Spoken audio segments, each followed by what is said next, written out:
guys, what's up? Ajax the Mister here, coming at you with a review for Dragon Ball Super episode 59. Now, never did I think that even more mystery would be added to the current story arc that we have with the involvement of Black and Zamasu, and oh my god, it's insane. And I know I'm getting a little bit ahead of myself because this stuff happened toward the end of the episode, so I'm gonna take things back a little bit before I get way too excited and talk about some of the more interesting things that I honestly did not see happening at all within this arc of Dragon Ball Super. And one of those things, of course, being Kid Trunks, baby Trunks, kicking some sense into his future self, Future Trunks. And I thought, like, I never saw that coming at all. Never did I think that Trunks, baby Trunks, was going to have any relevance in this arc other than to, be the comic relief a little bit when Mai's going gaga over Future Trunks and he's the one just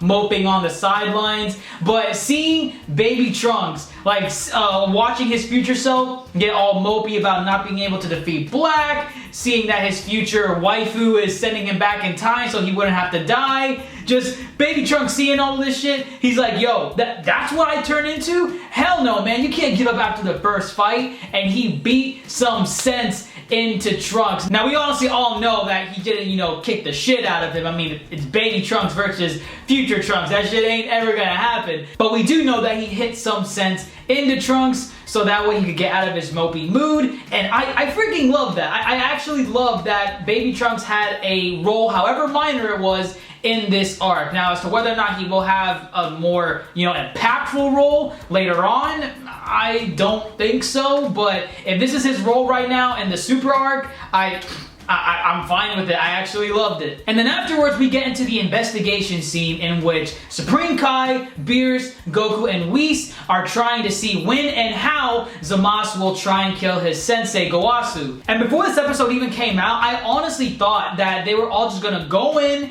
accuse Zamasu of doing all this shady shit, and then Gowasu was not even gonna, acknowledge it, say, yo, my student's gonna do this? What are y'all talking about? Where's your evidence? And, Beerus being Beerus, he wasn't gonna, debate with this dude. I thought he was just gonna blast him away or have Goku do it. But instead, they took a more tactful approach. They weren't gonna go in and accuse someone based on things that happen in the future. After all, Zamasu hasn't really done anything evil or sinister yet, so you can't just go in and start beating on his ass. So instead, Whis and the crew are just watching from afar, waiting for Zamasu to give the killing blow to Gowasu. And before anything happened at that point, I thought they were gonna wait until he was about to give the killing blow, and then, instant transmission over there, stop Zamasu from doing it, and then, that's their evidence. Like, they saw what he was gonna do. But as soon as I saw the hand drop down and Gowasu just, blacked out, immediately I'm like, whoa, you guys had to wait?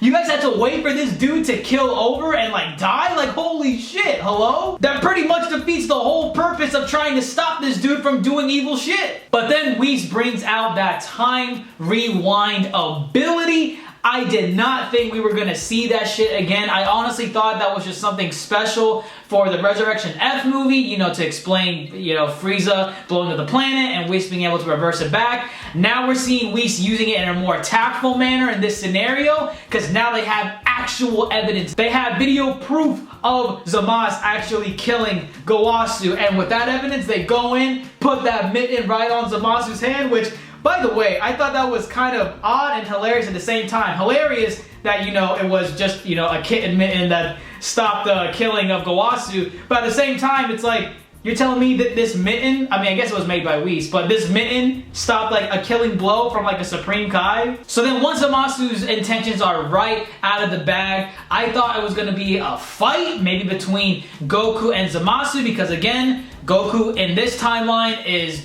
way stronger than Zamasu ever was, and Zamasu is having this affliction towards Goku, so I thought we were gonna get a round 2 between these two characters. But again, curveball out of nowhere, Beerus not having any of that shit, jumps straight in, grabs Zamasu by the hand, obliterates him. Like just obliterates him. Not with a ki blast, but I'm guessing it's like, you know, a god like mechanism, because, you know, Supreme Kai and the God of Destruction have like a connection. So I'm guessing Beerus like activated that mechanism and just obliterated Zamasu from that timeline, and that was basically it. Beerus actually did his job. Like, I was wondering for the longest time, like, Beerus and Whis are supposed to maintain balance in their universe, and with them knowing that Zamasu and Black are running around in timelines, like wrecking shit and destroying other gods, it's like, yo, Beerus, you're just gonna let Goku and Vegeta do this shit? Like, isn't this your job? Aren't you supposed to stop this?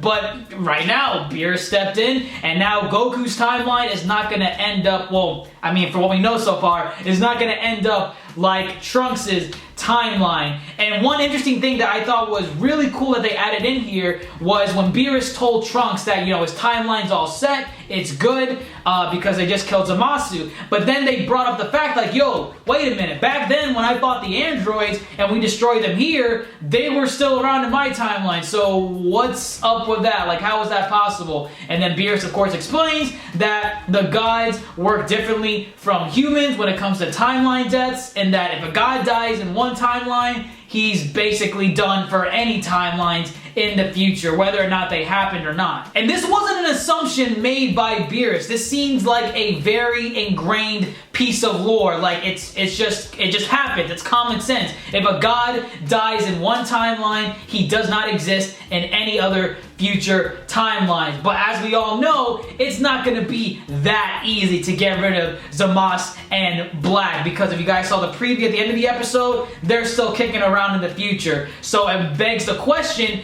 who and what exactly is Zamasu and Black? Because Zamasu in Goku's timeline is done. He's gone. I mean, assumingly, because I'm pretty sure he wasn't able to get the Super Dragon Balls because he needed the time rings for that, and that's why he was going to kill Gowasu, but you know, he didn't do it, so that way he wouldn't be able to become immortal. So I'm pretty sure Zamasu and Goku's timeline is done, but he's still around in Trunks' timeline, so it opens up so many more questions. It brings up that mystery thing that I added earlier in this video. Like, there's just so much more questions needed to be answered, because if they are still alive in Trunks' timeline, are they gods anymore, but they're immortal at the same time? Who exactly is Black? Because from what we got in the preview as well, they said that the true identity of Black was going to be revealed next week. And it's like, I thought we knew. I thought it was that Zamasu used the Super Dragon Balls to bring himself a fake Goku that could, you know, get strong or whatever. I'm like, oh my god, I love this freaking arc of Super. I'm sure you guys can tell, but